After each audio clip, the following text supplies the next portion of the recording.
welcome back to our channel di KPR GKP Cikembar. Kembali lagi bersama kita berdua yang pasti ya. Teman-teman di rumah, hari ini balik lagi kita akan ngobrol-ngobrol santai bersama bintang tamu yang spesial ya. Pasti selalu spesial. Bintang tamu ini spesialnya kenapa? Karena dia itu adalah aktivis-aktivis perdamaian yang menjunjung tinggi Bhinneka Tunggal Ika, semboyan Indonesia banget. Ya, bener nggak? Apalagi ini anak-anak muda nih semuanya, ya nggak? Bener nggak? Nah, jadi siapakah mereka? Silahkan perkenalkan diri dulu. Oh, ya. Oh, jadi sekretaris. Oh ya.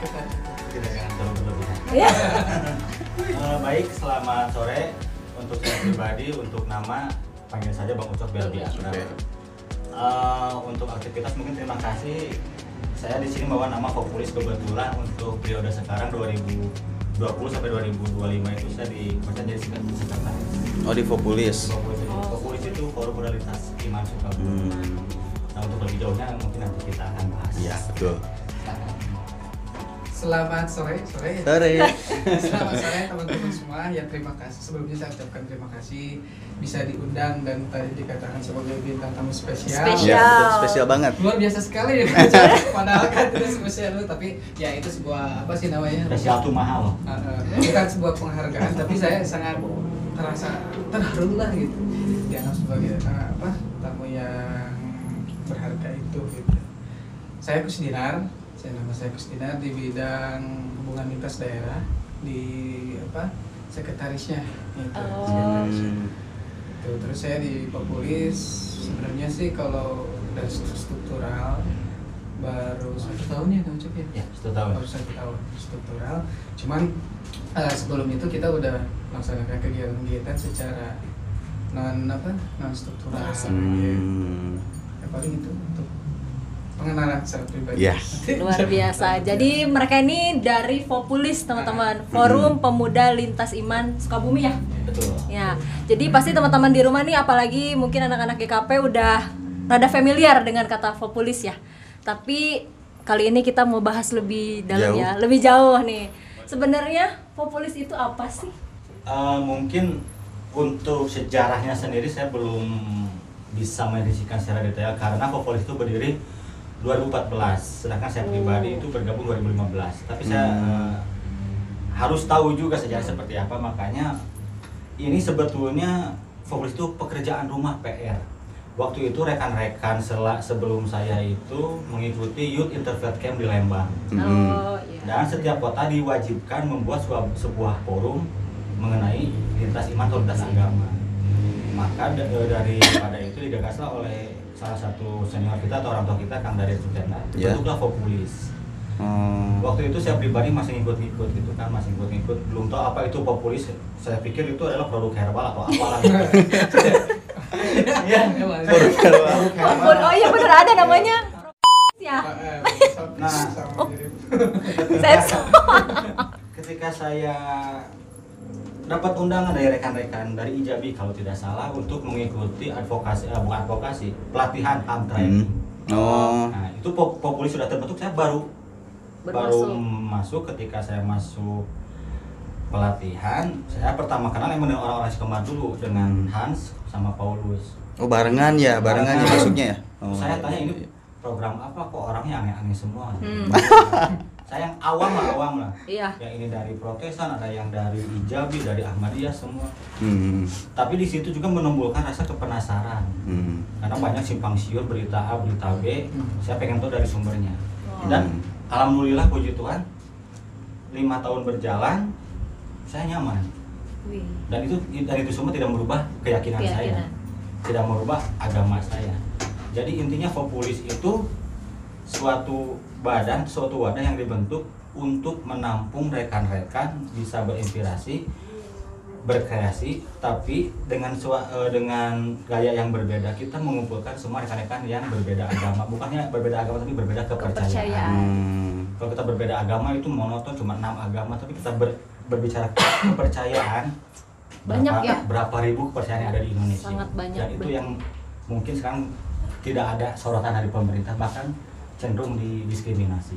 Nah, untuk secara garis besar Populis itu dibentuk hasil rencana tindak lanjut dari Dr. Vetke. Dan sepengetahuan saya se-Jawa Barat itu hanya 5 kota yang aktif sampai sekarang, yang aktif.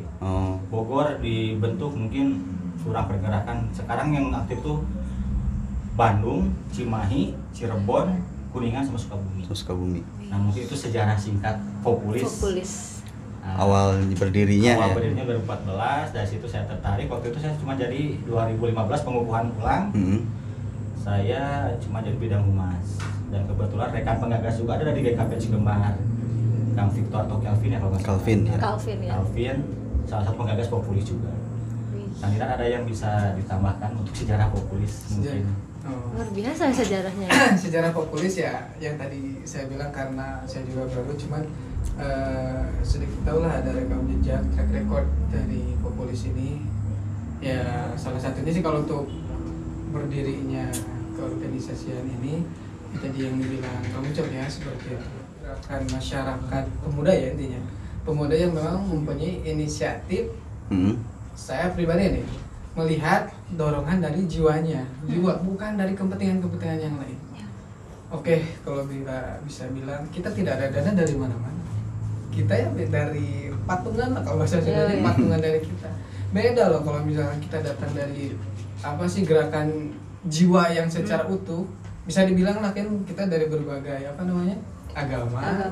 Antar umat beragama, inter kepercayaan masing-masing di dalamnya.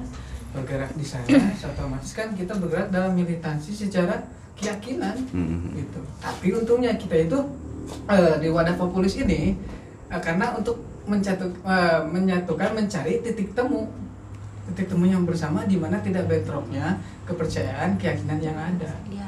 Nah gitu sedikitnya untuk Populis. Jadi tadi itu kan katanya Populis itu Forum Pemuda Lintas Iman. Terus tadi bilang dari Bang Ucok sama Bang Dinar, tadi bilang katanya bukan hanya agama yang sah di Indonesia aja, yang 5 agama itu, tapi semua keyakinan. Semua keyakinan. Jadi ini mungkin wadahnya teman-teman yang berbeda keyakinan, berbeda agama untuk satu tujuan. Nah, tujuannya tuh apa? Intinya tujuannya untuk menyamakan persepsi. Terus minimal kita punya tujuan bukan untuk mendamaikan. Mendamaikan itu agak sulit. Mendamaikan. Minimal mereka itu merasa punya teman. Kita juga harus bisa menunjukkan keluar wilayah Populis bahwa ini loh kebinekaan itu ini. Karena banyak sekali rekan-rekan yang emang menerima 6 agama tapi tidak bisa menerima keyakinan yang lain. Karena sebelum Islam muncul, Nasrani muncul, itu udah ada agama-agama lokal yang udah muncul. Iya benar. Berapa ribu, cuman mari kita tunjukkan kepada rekan-rekan, walaupun saya tidak peduli pertama suku saya dicap A, dicap B, bahkan saya pernah dicap sebagai seorang Protestan, saya dicap seorang Ahmadiyah, tidak peduli. Pernah itu? Saya pernah. Silakan saja mereka beranggapan apa tentang saya. Tapi mereka sih nanti akan menilai ke depannya seperti apa. Toh sholat saya masih 5 waktu. Dan saya akan tunjukkan rekan-rekan. Populis itu ada yang bilang untuk mengaduk-adukan keyakinan. Salah saja. Kita hanya menampung rekan-rekan yang benar-benar mempunyai keresahan yang sama, supaya mereka juga melihat di luar bahwa ya minimal Bhinneka Tunggal Ika itu bukan hanya semboyan. Kita akan ciptakan itu di Sukabumi, dan alhamdulillah sudah tercipta, walaupun ada yang menentang, ada yang tidak menerima. Tidak peduli, saya tidak akan rugi, Dinar ya. Tapi selama mereka menyinggung keyakinan, mari saya siap gitu. Dan intinya di Populis sendiri sih bukan untuk membela sebuah keyakinan, tapi kita lebih untuk membela hak asasi manusia. Kita semua berteman dengan yang berbeda itu atas dasar kemanusiaan, tidak ada yang lain. Dan saya pengen agama manapun tidak ada yang melarang seperti itu. Menurut saya mungkin merasa paling benar itu wajib. Saya dengan keyakinan saya benar. Yang salah itu merasa paling benar menyalahkan yang lain. Betul. Kalau saya merasa Islam saya tidak benar, saya sudah pindah entah kemana. Nah jadi yang persepsinya kok kamu ngerasa orang paling, iya saya benar, saya paling benar menurut keyakinan saya sendiri. Iya. Yang salah itu sudah Anda mengaku benar, menyalahkan yang lain itu yang tidak. Garis Dan bawahi. yang Ya. garis bawahi lah. Nah, mari kita dengan Popis intinya kita ingin menunjukkan bahwa Bhinneka Tunggal itu ada gitu, bukannya semboyan. Dan Pancasila juga bukan hanya selalu dibaca tiap hari Senin upacara, harus diamalkan juga. Bagaimana sih sekarang ada berbenturan, ada yang anti Pancasila, hello gitu kata saya bilang kan, poin pertama aja itu sudah tidak bertentangan dengan agama manapun dan kepercayaan manapun. Pokoknya setiap orang itu punya Tuhan, dia bangga bangsa Indonesia, walaupun dia tidak punya agama, yang penting dia punya Tuhan. Mungkin tujuannya seperti itu. Tujuan kenapa? Bukan berarti ketika adanya forum pemuda lintas iman dari berbagai agama dan keyakinan itu terus akan dijadikan sebuah agama atau keyakinan baru. Oh iya. Pasti itu seperti yang Mungkin ada aja yang mikir kayak gitu ya. Kenapa dicampur adukan? Iya. Sebenarnya sih permasalahannya bukan karena dia belum masuk, belum bertanya langsung, diskusi langsung, sehingga adanya persepsi yang memang di luar dugaan dia. Jadi sifatnya kan jadi spekulasi lah mereka itu. Nah, bagaimana kita menyikapinya? Tapi saya mau tadi tujuan disatukan ini. Pertama sih karena dilihat dari adanya Populis, perkumpulan ini sebenarnya kan karena tadi kan ada gesekan. Coba dalam misalkan nggak ada gesekan mah kita teh yudawi adem-ademnya. Karena ada intimidasi dari kelompok atau orang-orang tertentu, baik secara individu maupun kelompok, melakukan ya diskriminasi, hal seperti itulah. Jadi di sini kita bareng-bareng bersama-sama, ya dalam artian ya bukan berarti ketika berkumpul bersama di sini bukan untuk saling keyakinan itu diharuskan, misalkan dalam artian ini mendoktrin, bukan, tapi untuk bahan diskusi. Apa sih? Mencari titik temu, dari titik temu kemudian dari titik tempuh jadi titik tuju bersama gitu. Jadi ya apa yang dikatakan Kang Ucok itu memang secara garis besarnya seperti itu. Tapi di sini kadang kita harus menyikapinya dengan secara objektif. Meskipun ada orang-orang seperti itu, kita tidak boleh bersudut pandang secara subjektif kita. Malahan bisa jadi kita di sini untuk toleransi yang begitu tujuan yang besar, tapi kita di dalam terjadi sengketa misalkan. Jangan sampai dari situ kan. Di sini yuk kita jalin hubungan internal dulu, secara ikatan emosional yang kuat. Bukan berarti kita yang berkumpul di sini itu merasa minoritas. Kalau dari skala Tuhan tidak ada yang minoritas ataupun mayoritas, karena ini sudut pandang manusia. Betul. Seperti itu. Jadi tujuan kita, yuk kita sama-sama berada di Indonesia. Landasan hukum, dasar hukum Pancasila itu sudah final dan sangat luar biasa. Tidak bisa terbantahkan. Kalau melihat sejarah misalkan nih, terbentuknya ini kan dari BPUPKI ya, Badan Penyelidik Usaha Kemerdekaan Indonesia. Dari berbagai agama, keyakinan semua bersatu. Itu kan terjadi, Kongres Pemuda itu terjadi 2 kali. Kongres Pemuda pertama, yang finalnya ya kedua. Nah di situ titik temu bersama itu. Bukan hanya kan kalau kita dari lintas iman, kalau waktu dulu para pendiri bangsa itu dan para pemuda itu suku, ras, ada yang dari deis, teis, panteis gitu kan, semua bersatu di sana, satu untuk Indonesia.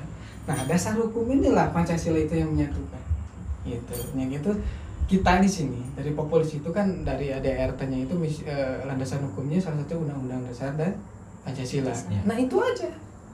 Bukan berarti kita meninggalkan keyakinan kita masing-masing, bukan. Tapi ketika ada dari keyakinan kita, cara beragama kita, ada kesamaan nih di antara kita, keyakinannya itu kita samakan. Jangan sampai ada ego-ego yang memang ya itu kan sifatnya partikular, dalam artian untuk pribadi dan kelompoknya misalkan gitu. Nah dari situ kan kita tujuan utamanya itu untuk kemanusiaan. Ada pepatah bilang mereka yang bukan saudara dalam iman adalah saudara dalam kemanusiaan. Tuh. Nah itu tujuan kita ke arah sana. Sedikit menambahkan seperti itu. Tujuannya sangat mulia ya. Iya. Kan ini kan Fopulis itu Forum Pemuda Lintas Iman. Kan pemuda nih, kita garis bawahi pemudanya ya. Nah, kan apalagi di zaman sekarang kan tentu banyak banget kayak anak-anak muda tuh terpengaruh dengan isu-isu intoleransi ya, seperti itu. Dan masuk ke anak muda tuh kadang jadi salah gitu menanggapinya, karena anak muda itu dengan segala egonya, dengan segala sok taunya gitu-gitu ya. Nah, kita tuh pengen tahu gitu, yang mendasari nih kayak Bang Ucok, Bang Dinar itu untuk masuk ke Fopulis tuh diawali dari apa sih gitu? Jadi apa emang sudah ada tumbuh rasa kecintaan sama Indonesia, atau memang menarik juga nih kayaknya, pengen tahu gitu, pengen kepo. Dari mana nih? Awal mulanya tuh bisa cinta sekarang di Fopulis? Awalnya dari penasaran dulu. Oh, penasaran. Karena kalau berbicara perbedaan, orang tua saya Batak Sunda. Tapi waktu itu belum melebar dalam artian saya belum mengenal perbedaan itu secara seutuhnya. Yang saya tahu bapak saya Batak, ibu saya Sunda. Sudah. Ketika keluar, ya mungkin saya juga agak alergi kalau ada rekan-rekan saya yang non muslim. Tapi tetap yang namanya hati yang paling dalam itu, saya sebagai seorang manusia, saya ingin menerima perbedaannya, tapi harus dari mana? Oh iya. Nah, karena setiap niat baik manusia itu pasti Tuhan memberikan jalan. Ya, jalannya mungkin dari pelatihan training HAM itu. Walaupun saya pertamanya gengsi, harus menerima orang lain gitu ya, rekan-rekan yang berbeda. Kalau yang non muslim ada Katolik, ada Protestan, fine lah. Tapi ketika melihat yang agak-agak yang banyak isunya gitu, kayak saya lihat rekan-rekan dari Ijabi, rekan-rekan dari Ahmadiyah, dari LDII, Sunda Wiwitan, saya beranikan diri untuk bertanya pada satu-satu. Mumpun ada waktu 3 hari, saya bertanya sama orang. Jawabannya simpel. Coba Bang Ucok terlahir sebagai saya, bagaimana perasaannya? Ketika melihat orang tua saya ibadah di persekusi, pikirkan aja itu. Kita itu lahir di rahim masing-masing, cuma nasib kita yang berbeda. Iya. Oh, dari situ kan mulai, waduh ini masalah serius nih. Belum ada niatan mau bergerakan apa-apa. Nah, setelah itu kan kegiatan ini berlanjut sampai saya diterjunkan ke lokasi-lokasi yang emang banyak kaum minoritasnya. Nah, disinilah kesempatan saya untuk bertanya tentang berita-berita yang berseliweran di media sosial. Intinya tanyalah ke sumbernya. Saya tanya ke, benar gak sih kamu ini seperti ini? Dia jelaskan dengan keyakinannya masing-masing. Dan setelah saya bertanya, udah saya menarik kesimpulan. Kepercayaan kita beda, keyakinan kita beda, tapi tetap kita itu sesama manusia. Udah, titiknya di situ aja. Kita sesama manusia. Untuk berbicara keyakinan silahkan kembali ke rumah masing-masing. Oh, betul. Dan dari situ mulai tertarik karena emang didasari. Jadi perasaan itu muncul emang tidak tiba-tiba sebenarnya. Ada prosesnya ya. Proses dan itu juga tergantung kita sebagai orang yang memahaminya. Cocok nggak kita masuk Fopulis atau cocok nggak kita menerima? Karena kan kalau intoleran itu terbagi 2, ada yang intoleran pasif dan yang aktif. Kalau yang pasif itu hanya sebatas kata-kata, naon lah jeung itu. Tapi ketika yang sudah aktif itu yang paling bahaya. Karena sudah melakukan tindakan kekerasan. Dan itu emang tidak bisa ditolerir. Dasarnya apa gitu? Saya cuma bingung dasarnya apa karena emang beda gitu.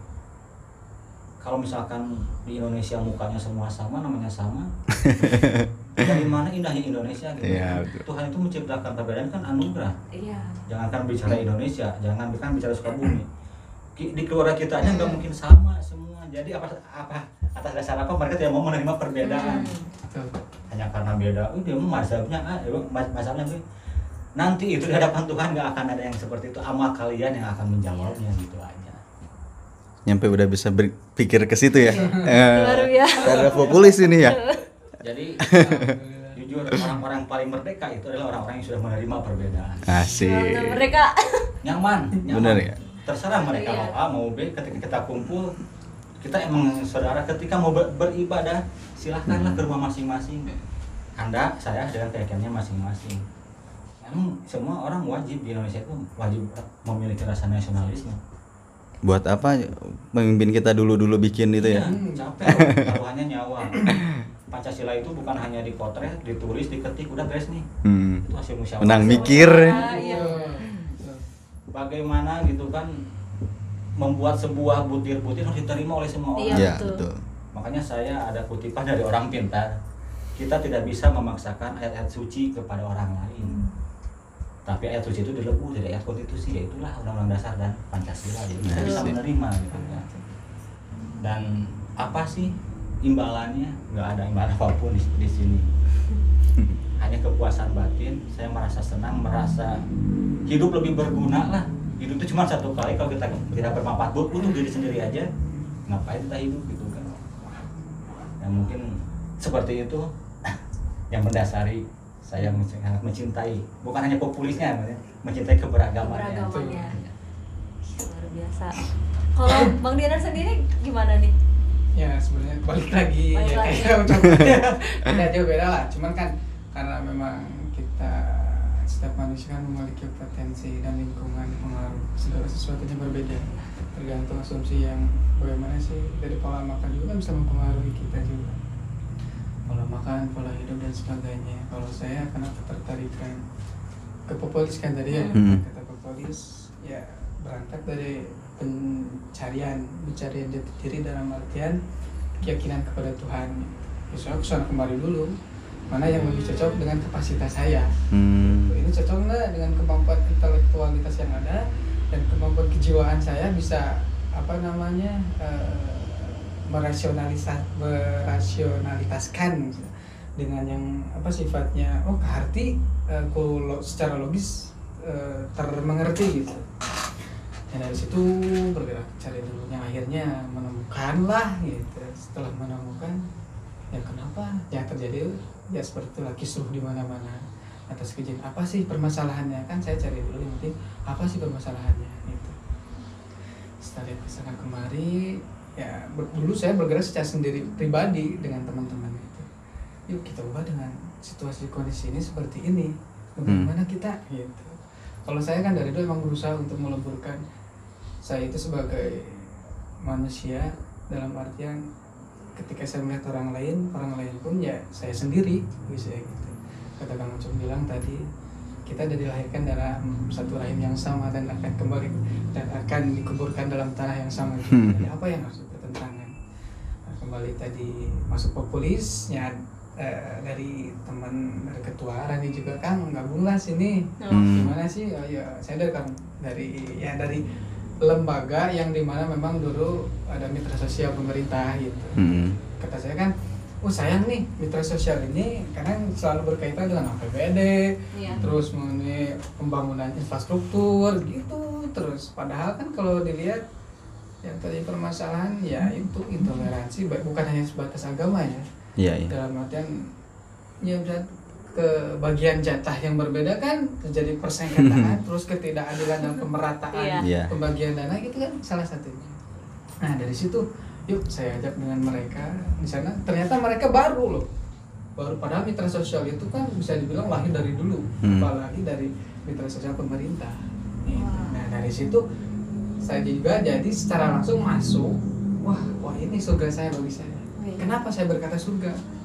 Kalau tadi kita berbicara surga dalam artian ayat Al-Quran, ayat suci atau lain sebagainya itu kan bersifat abstrak. Tapi bukan berarti tidak ada. Bukan. Karena itu tergantung dari keyakinan yang dimiliki masing-masing. Ketika bicara dari mereka yang Kristen, beda lagi sudut pandang. Cuman saya yakin titik tempuhnya ketika masuk surga untuk mencapai tujuan surga itu dengan cara-cara kebaikan. Tapi punya landasan prinsip masing-masing. Tidak bisa dipaksakan prinsip Islam dipaksakan di Kristen. Tapi pada dasarnya semuanya pasti menuju ke sana gitu, arah yang sama.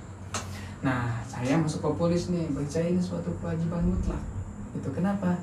Kayak tadi balik lagi, kalau tidak ada kisruh di sana kemari, udahlah aman-aman aja, nggak bakalan bergabung dengan populis ini. Malahan bisa jadi populis ini tidak akan ada. Karena ada kisruh, karena kemari ada intimidasi atau segalanya. Nah dari situ berarti terus saya tertariknya karena ini anak-anak muda loh. Anak muda. Kedua saya lihat basic pekerjaan. Kebanyakan juga yang memang bukan berarti jelek, belum kerja tapi udah ada inisiatif untuk seperti ini. Bayangkan, ketemu dengan mereka yang bisa dibilang sampai S1, S2, kadang yang sebatas dirinya dan keluarganya. Padahal ini permasalahan bangsa kita semua. Benar. Yang harus dimana kita suatu kewajiban gitu. Nah saya kan dari teman-teman populis ini sangat luar biasa, bahkan bisa dibilang nyawa dan darah itu harus. Kenapa? Kepentingannya bukan untuk pribadi juga, karena ini bagi saya gini loh, toleransi itu ketika kita udah toleransi dalam hal apapun, dari sektor ekonomi, sektor pariwisata, apapun itu akan terjalin ketika kita bersudut pandang secara objektif. Balik lagi ketika saya bergabung di populis ini, mereka yang berbeda keyakinan baik secara antar umat beragama maupun inter umat beragama di dalam kepercayaan, mereka itu ada secara objektif dalam artian begini, dan benar pun agama mereka atau keyakinan itu secara objektif dalam artian seperti ini loh, saya itu ada karena adanya Kang Mario misalkan, begitupun sebaliknya, kalau misalkan kalau nggak ada saya nggak bakalan ada Mario. Begitupun sebaliknya, kita ada Kang Mario, saya nggak ada.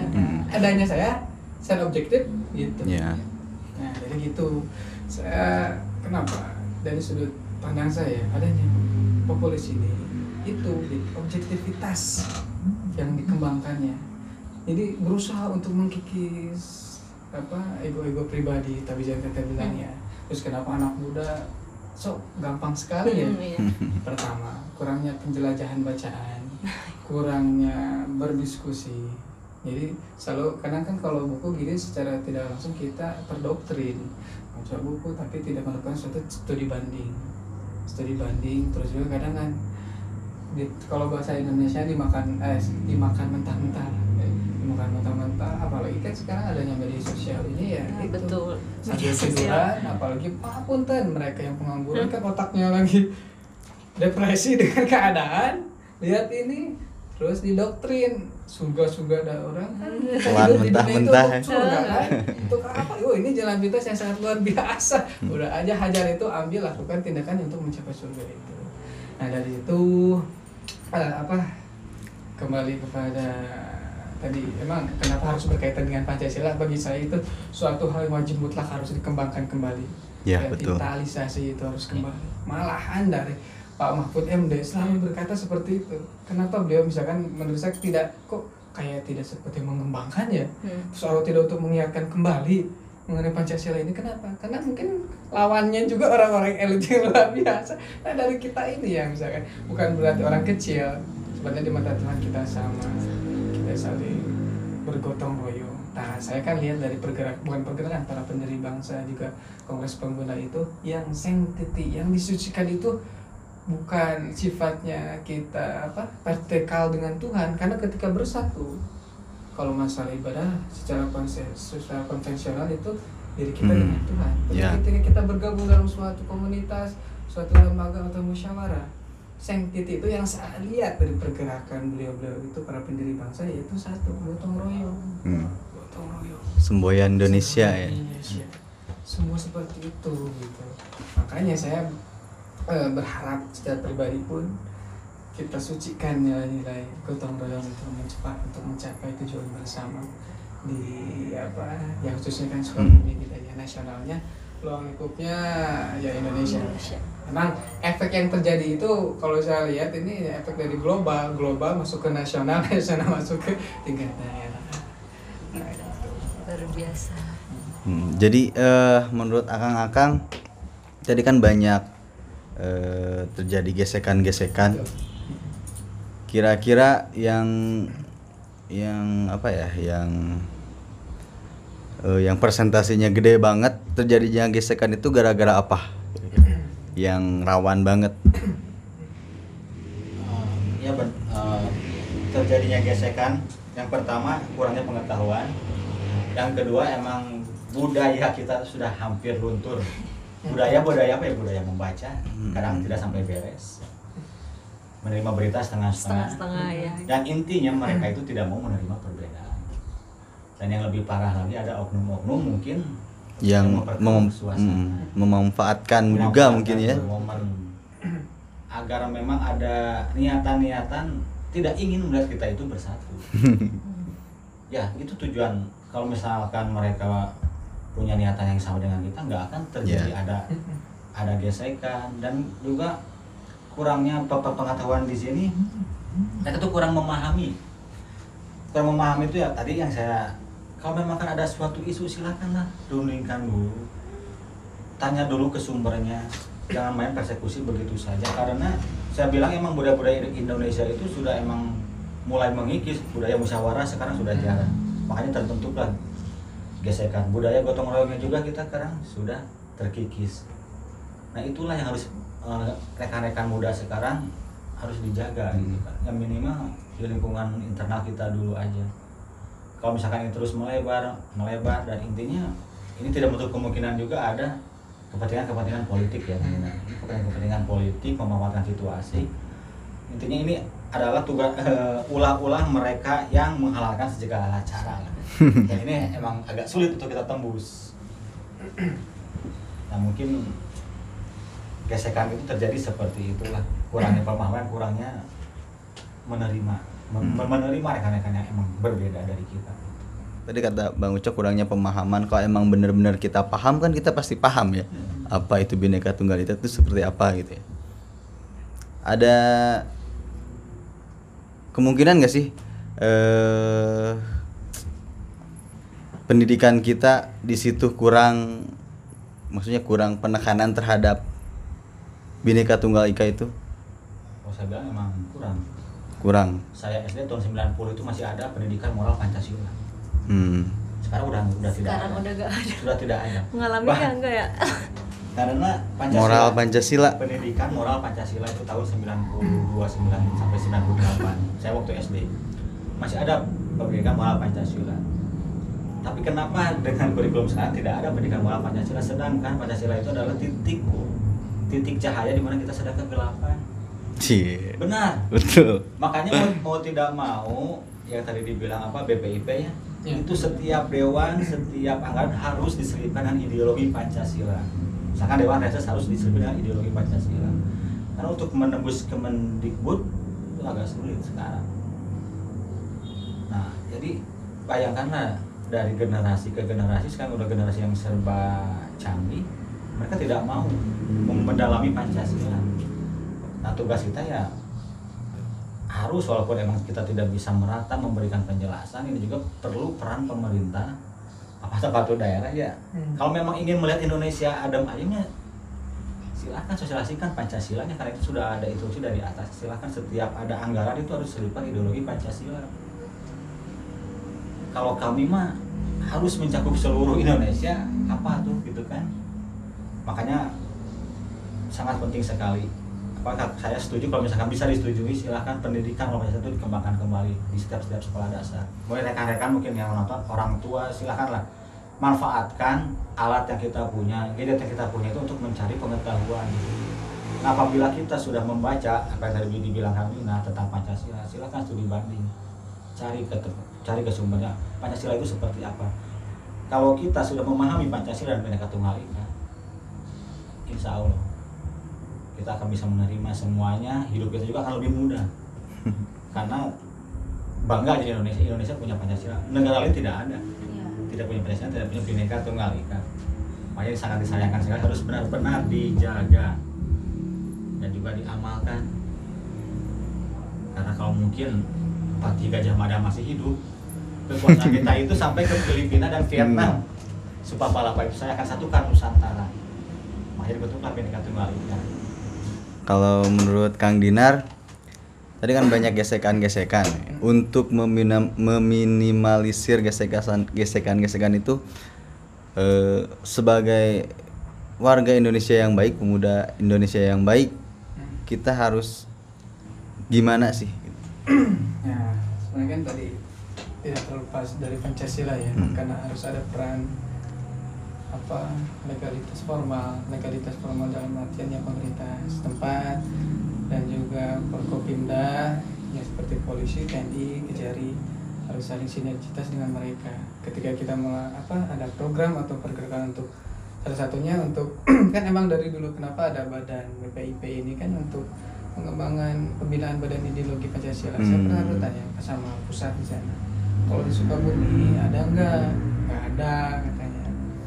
Ada juga paling ke Kesbangpol gitu.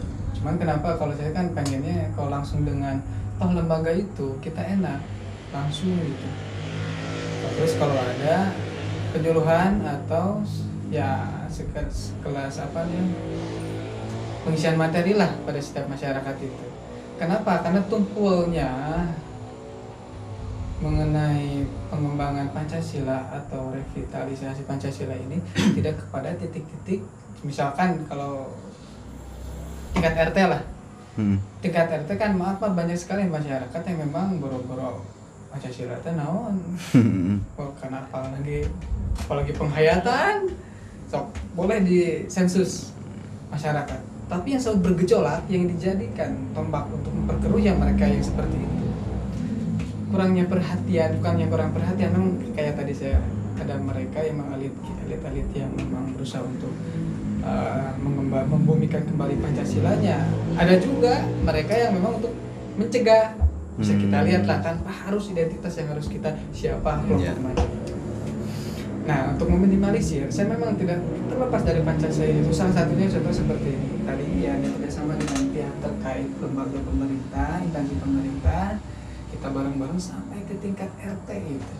Misalkan seminggu sekali harus ada kontinuitas, terus berulang diingatkan, bukannya sebatas penghafalan, penghayatan dan diaplikasikan di kehidupan masyarakat seperti apa nih? Kan Pancasila itu sebagai haluan dari berbagai permasalahan hidup ataupun segala-galanya, mau di bidang sektor ekonomi semua balik ke Pancasila.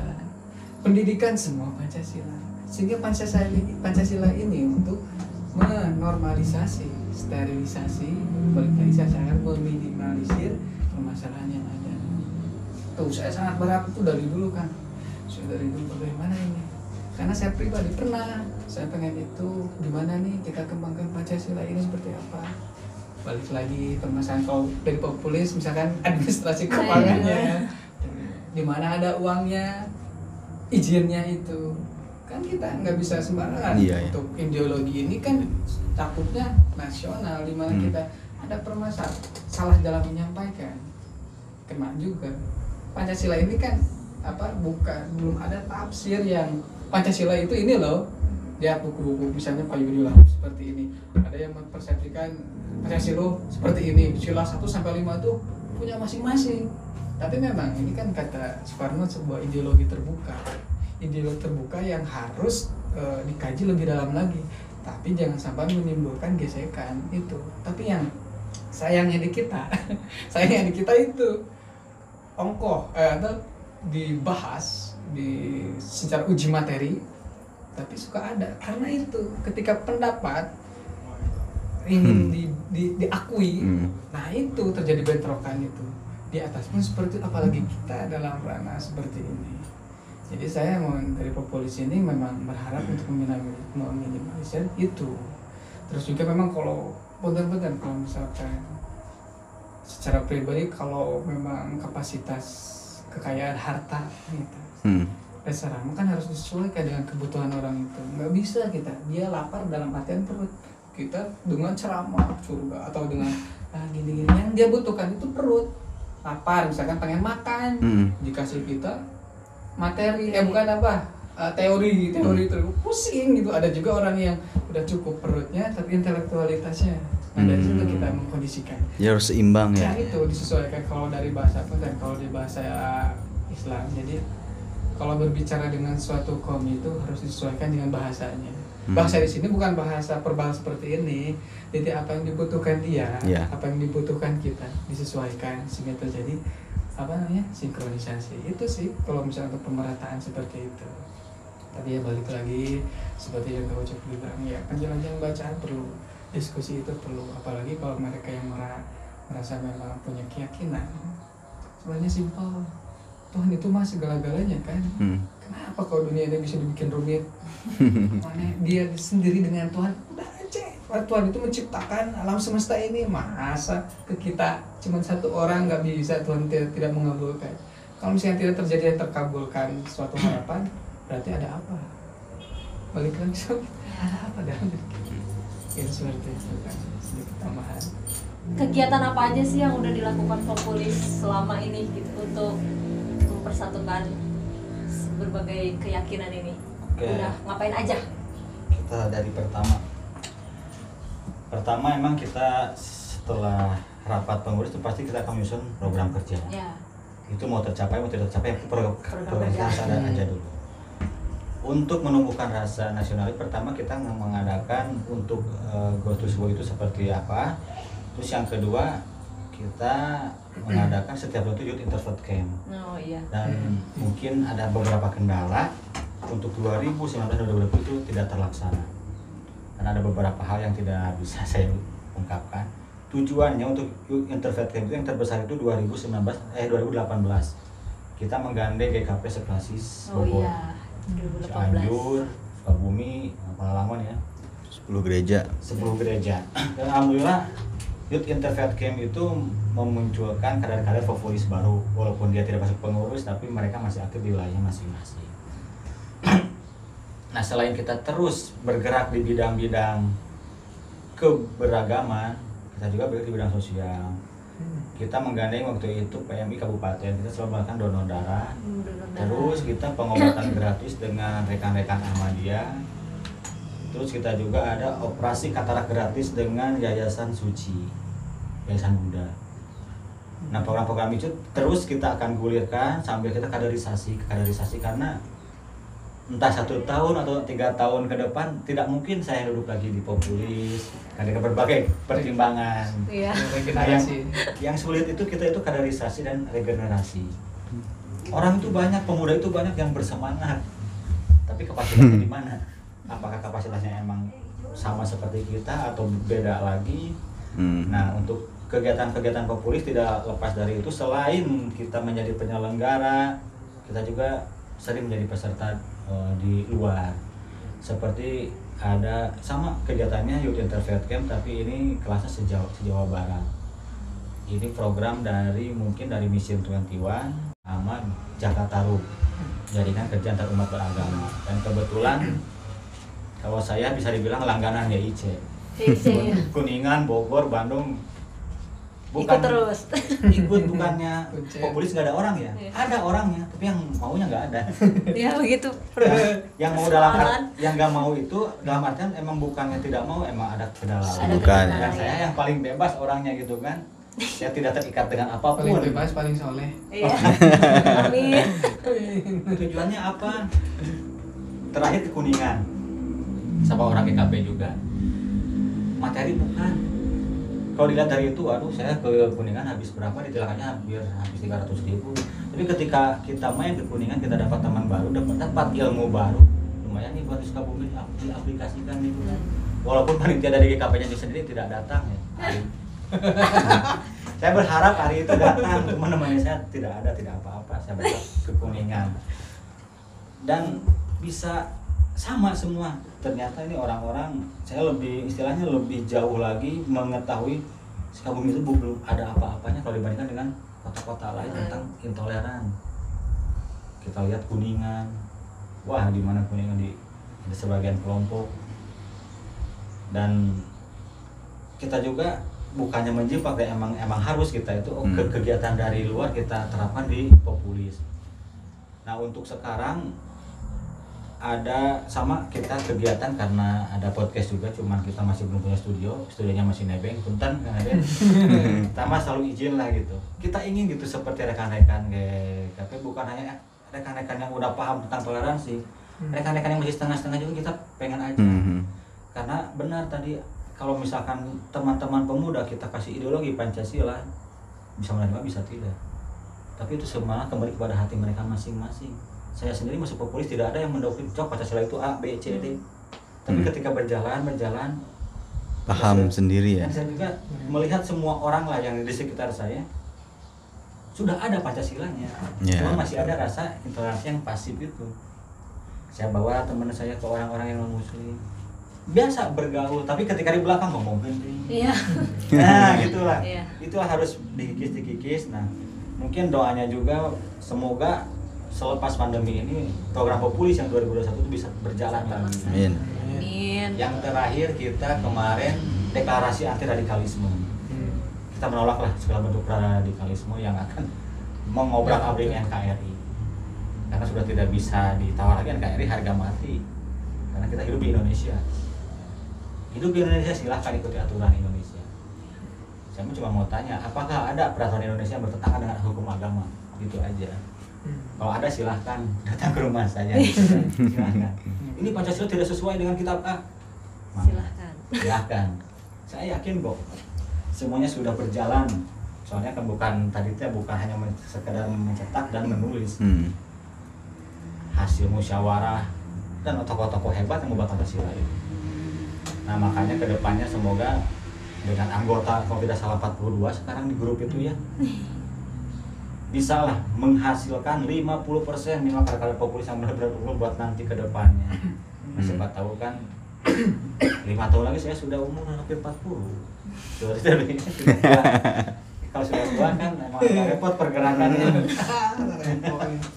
Silahkanlah yang muda-muda, makanya ya itulah sedikit besar gambaran-gambaran dari populis. Jadi kita tidak hanya bergerak di bidang keberagaman, tapi bergerak di bidang sosial. Dan satu lagi, populis itu non partai, kita tidak ada menginduk ke salah satu partai politik, walaupun rekan-rekan kita banyak pengurus partai. Lepaskan semua ketika masuk populis, silakan.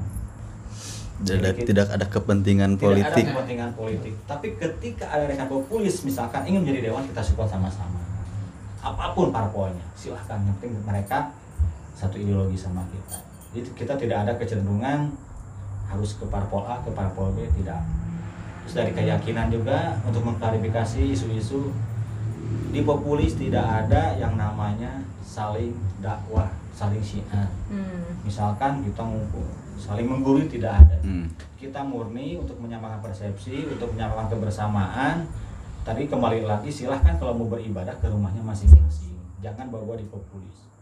Tidak ada paksaan, misalkan kamu harus pindah ke agama saya. Tidak. Pokoknya dari teman-teman populis atau yang lain harus merasa paling benar dengan keyakinan agar tidak goyah. Mungkin seperti itu. Dari ya masih karena kita masih banyak kendala, jadi kegiatan kita tidak terlalu banyak, tapi mudah-mudahan bisa bermanfaat walaupun sedikit. Intinya mah kita amankan keluarga aja dulu. Kalau keluarga kita sudah bisa menerima kita, baru kita bisa menerima orang lain, nanti juga akan melebar. Kita tidak bisa untuk seluruh Indonesia, ya Sukabumi dulu, satu desa dulu lah gitu. Nah itulah fungsinya. Makanya bukannya di grup anggota populis saya masukkan orang siapa sih saya memasukkan, biar tahu ada yang cuman ngintip, nggak pernah komen. Tapi saya suka jadi mereka, bang ini grup naon, populisnya naon, ikuti aja dulu. Saya bukannya tidak mau menjahat, ikuti aja dulu. Tes lah ikuti aja dulu. Nanti seleksi alam dia gak nyaman keluar. Simpel sih kalau organisasi mah, Anda tidak nyaman silahkan keluar gitu aja. Kalau mereka nyaman lanjutkan. Seperti itu untuk kegiatan populis. Oh, kegiatannya luar biasa ya. Pernah ikut gak salah satunya? Pernah dong. Kalau GKP Cikembar ini kontribusinya paling besar. Paling wow lah. Waktu YIC kan kita ya panitianya. Sombong. Iya waktu YIC. Nah untuk apa namanya nih pertanyaan terakhir deh ya. Awal mulanya bisa collab sama GKP Cikembar tuh dari mulai kapan sih bang? Kalau saya pribadi untuk berbicara lembaga emang udah dari awal. Dari awal. Berdirinya populis itu tidak lepas dari rekan-rekan GKP juga. Nah dari situ emang kita punya visi misi yang sama. Terus emang orang yang paling dekat dengan kita, makanya setiap ada kegiatan populis sudah pasti ada orang GKP-nya. Konser perdamaian di Cibadak, kita yang garap sama GKP. Ya rekan-rekan lain juga ada dari rekan-rekan yang lain, tapi yang paling istilahnya, nah dari situ kan tidak ada MOU kita harus kerjasama dengan GKP, tidak, tapi MOU itu tercipta karena kita punya visi dan misi yang sama. Kita rela tidak tidur gitu kan. Bagaimana acara ini bisa terjadi dengan benar. Kalaupun bisa menghadirkan beberapa anggota, beberapa peserta waktu YIC 2018 itu sangat luar biasa kontribusi GKP, bisa menghadirkan 10 gereja di Sukabumi. Ada yang dari Palalangon, ada yang dari Kampung Sawah, kalau tidak salah saya ingat siapa tuh yang dari Kampung Sawah, dari Ciranjang. Walaupun mereka datang malam, tapi kan wah luar biasa kata saya. Terus kita juga bisa menghadirkan orang-orang dari Palabuhan Ratu. Nah kedepannya terus hubungan baik ini, baik mau GKP, mau lembaga keagamaan manapun, kita akan terus jalin. Mau dari segi keberagamannya, mau dari segi sosialnya, kita ada saling, bukan saling membutuhkan ya, saling memahami. GKP ada kegiatan, kita pasti datang walaupun kita sendiri.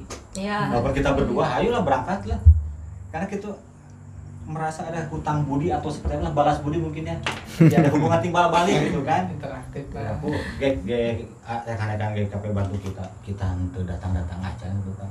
Makanya bukan emang suatu keharusan ketika saya berbicara, kamu cok bisa tuh podcast di GKP, bisa apapun kendala aja gitu kan.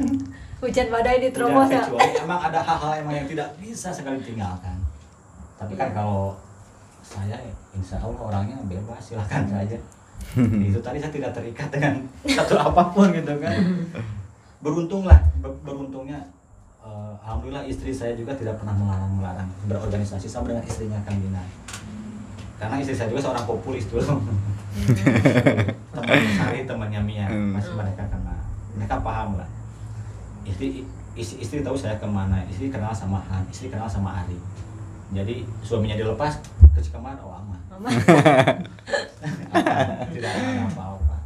Nah begitulah mungkin apa ini sesi terakhir ya. Cuman bertitip pesan. Damai itu tercipta bukan karena tidak adanya perang. Damai itu tercipta ketika kita bisa menghargai satu sama lain. Silahkan saja rekan-rekan renungi, ketika kita bisa menerima satu sama lain, di situ kedamaian akan terjadi. Mungkin seperti itu pesan-pesannya. Aduh, kalau pesan saya mah ya tolonglah ke generasi muda sekarang, nah intinya karena dunia kita sudah dunia milenial, tolong kalau misalkan ada berita apapun jangan dibaca setengah-setengah.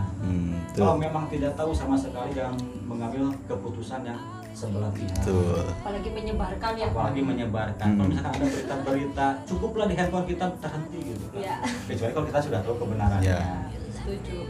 Terus yang intinya mah rekan-rekan sekarang itu lebih beruntung daripada angkatan saya. Angkatan saya itu tidak ada internet, tidak ada LED. Tapi kebersamaan bisa terjalin. Gunakanlah media sosial dengan bijak. Karena itu awal sekarang. Betul. Dulu aja waktu zaman koran sudah ramai, apalagi sekarang sudah bisa masuk kemana-mana tuh berita. Karena mau tidak mau berita yang kita baca itu masuk ke bawah alam sadar kita. Dan kepikiran kita tidak mau mengkaji, tidak mau studi banding, ya udah ke surga itu ini jalannya tuh mudah. Tidak mau mengkaji, tidak mau si A berbeda sesat. Oh benar. Tolonglah lebih banyak belajar lagi, bukannya saya mau menggurui, tapi sama-sama belajar juga. Minimal rekan-rekan harus bisa menerima perbedaan di rumah, apalagi dengan rekan-rekan yang memang berbeda keyakinan, berbeda agama. Maka tadi saya bilang di saat rekan-rekan bisa menerima kekurangan seseorang, disitulah akan tercipta perdamaian. Mungkin seperti itu. Kang Dinar, pesan-pesannya. Pesannya balik lagi tidak jauh seperti kamu, cuma sedikit menambahkan apa namanya, pesan satu, kita kalau memang menjadi orang yang beragama, orang yang meyakini adanya Tuhan, meskipun mereka yang tidak meyakini, tetap pada hakikatnya ketika dia bisa berbuat baik dan buruk, sebenarnya kan adalah dorongan jiwa yang memang tidak bisa secara rasionalitas itu membawa dalam itu.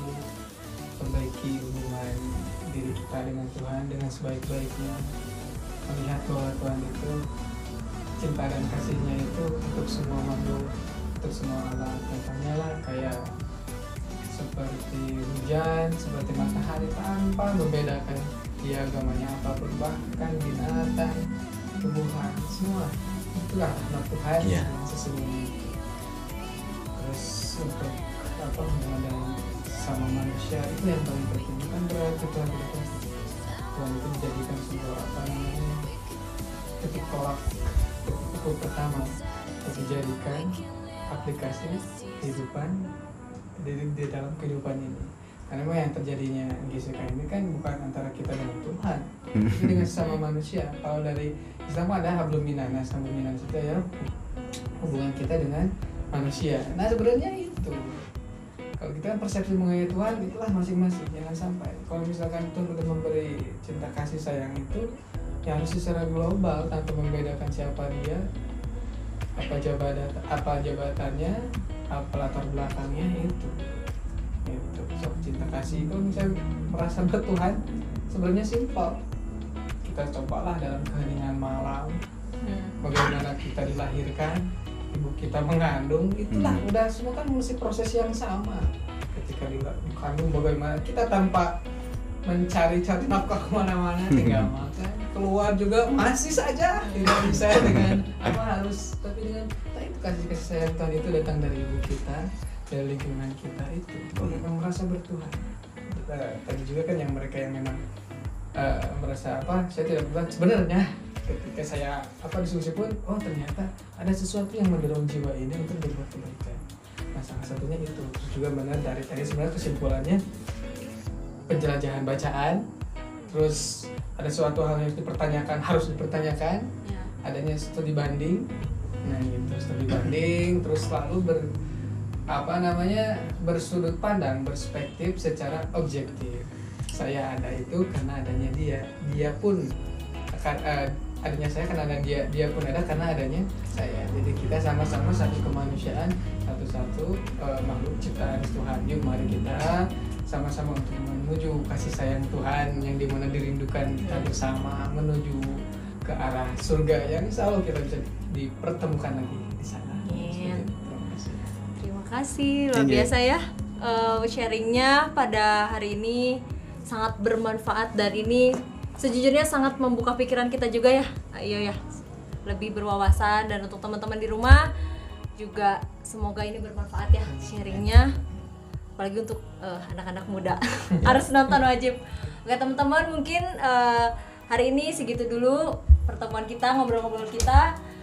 Jangan lupa tetap ikuti terus YouTube kita, tetap like, comment, and subscribe, dan jangan lupa terus nyalain loncengnya supaya kalau kita upload video baru teman-teman bisa langsung nonton. Terima kasih semuanya, terima kasih untuk Bang Ucok, buat Bang Dinar juga. Sampai ketemu lagi ya. Oke, dadah. God bless you.